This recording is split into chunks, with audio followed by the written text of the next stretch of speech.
Thank you, Madam Chair. Thank you, Ranking Member Burr, for giving us the opportunity to introduce our friend, Miguel Cardona. If you are from Meriden, you know the Cardona family.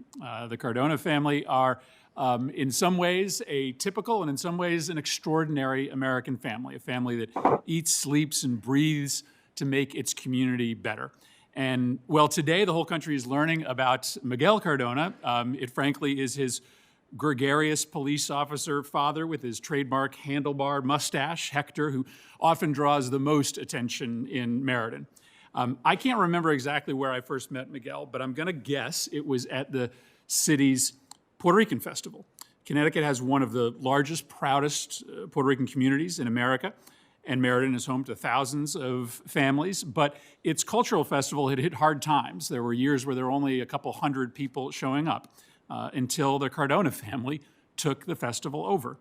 Each summer now, you can find Miguel and his family speeding around the festival in their golf carts, organizing children's activities, checking on vendors, organizing bus transportation. Now, 8,000 people a year come to Meriden to this festival because Miguel and his family not only care about their community, but because they're willing to do something about it. So it won't surprise you to learn why Miguel's professional career has been this rocket ship ride that's been referred to, advancing so quickly from classroom teacher to principal to assistant superintendent to state commissioner to this nomination. At Israel Putnam Elementary, Miguel, on a starting teacher's salary, fished $450 out of his pocket to make sure that his kids had the supplies they needed. He was relentless in teaching his students to refuse to let socioeconomic obstacles block their dreams and their progress. And so it was no surprise that he was named the state's youngest school principal a few short years after he started teaching. As principal, it also won't surprise you to know that he was one of those principals that knew every kid's name, knew every kid's story. He dressed up as a conductor for Polar Express Day. He performed with the students at holiday concerts, and he relentlessly built a community of teachers, students, and parents. He led by example. And so the promotions kept coming. He tackled teacher diversity as assistant superintendent in Meriden. He championed the cause of replacing draconian exclusionary school discipline policies with restorative justice practices. And as has been mentioned, as our state's commissioner, he led the effort to reopen Connecticut's schools earlier than most people thought was possible, and he did it in a way that didn't divide teachers from students and parents. Miguel Cardona keeps getting asked to do bigger things for a reason. He has a servant's heart, an immovable moral compass, a refusal to take no for an answer, and a unique talent for consensus building, something that will be essential in this job. He's going to make a great Secretary of Education, and I'm so glad to join Senator Blumenthal in expressing Connecticut's pride and support for him today. Thank you very much, Madam Chair. Again, congratulations, Dr. Cardona. Thank you for your willingness to serve. Just a word on the topic that Senator Burr raised about assessments. Listen, I'm a believer in assessments. I think it's really hard to figure out how to target resources if you don't know how your kids are performing. Admittedly, much tougher to do assessments right now, and there's probably a worthwhile conversation about how you tie assessments to accountability measures. But on a bipartisan basis, we've approved hundreds of billions of dollars to send to states and municipalities. We want to make sure that money is spent well, and having a sense of what kids are succeeding and what kids aren't is just, I think, a proper exercise of responsible taxpayer dollar management. And so I just add that to the conversation. Dr. Cardona, I want to talk about sort of two issues unique to Meriden, Connecticut that I think are great to highlight for the country. One is the work that you've done there to reduce suspensions and expulsions, and the next is the work that Meriden has done to promote a truly diverse community, racially diverse and economically diverse, and to talk about the benefit that is provided to students by going to school in a diverse environment. So first, I'm a believer that the federal government should move more quickly to try to reduce the school-to-prison pipeline, that we should be encouraging states to use less exclusionary discipline, meaning kicking kids out of school as a means to try to make schools safer. What have you done you led this effort in Meriden. What did you do to reduce the use of suspensions and expulsions in a way that, frankly, ended up making your schools safer places?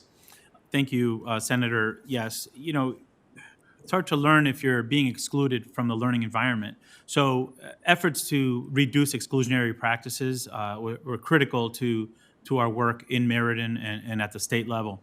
And to do this, you have to really engage students as partners in the process. Engaging student voice and giving students an opportunity to communicate their experience and how their learning is best and what struggles they're having in their learning environment is critically important. You mentioned restorative practices.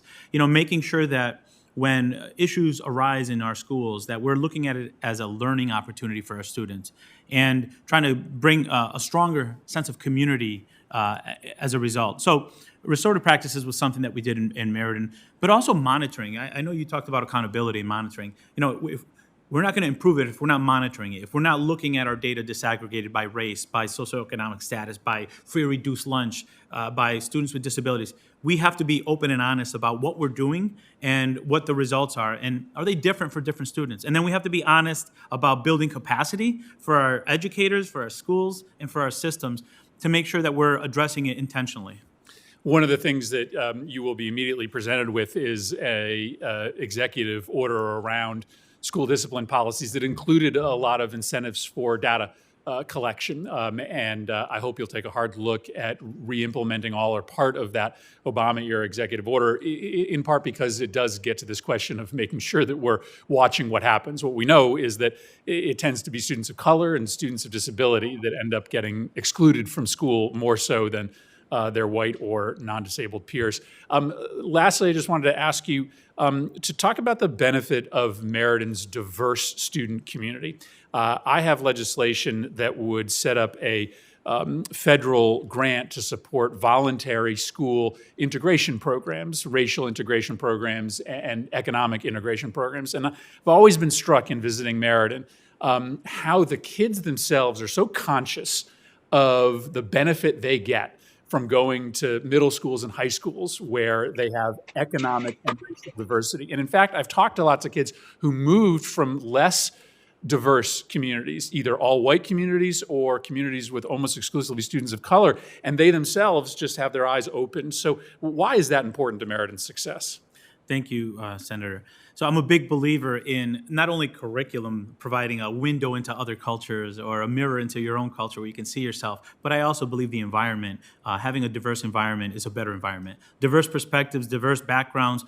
There's a level of celebration of differences, which if we can get our students to graduate school with a celebration of differences, they're going to be much more successful in the global economy that we're in. So it's definitely a benefit, and it's something that in my home community I've benefited from, and my children do as well. Well, I look forward to working with you on ways that we can allow the federal government to be a facilitator of those conversations. These are ultimately decisions that get made at the local level about how to approach this question of desegregation and integration, but it's a conversation that the federal government can play a more helpful role, and look forward to working with you on that. Thank you, Madam Chair.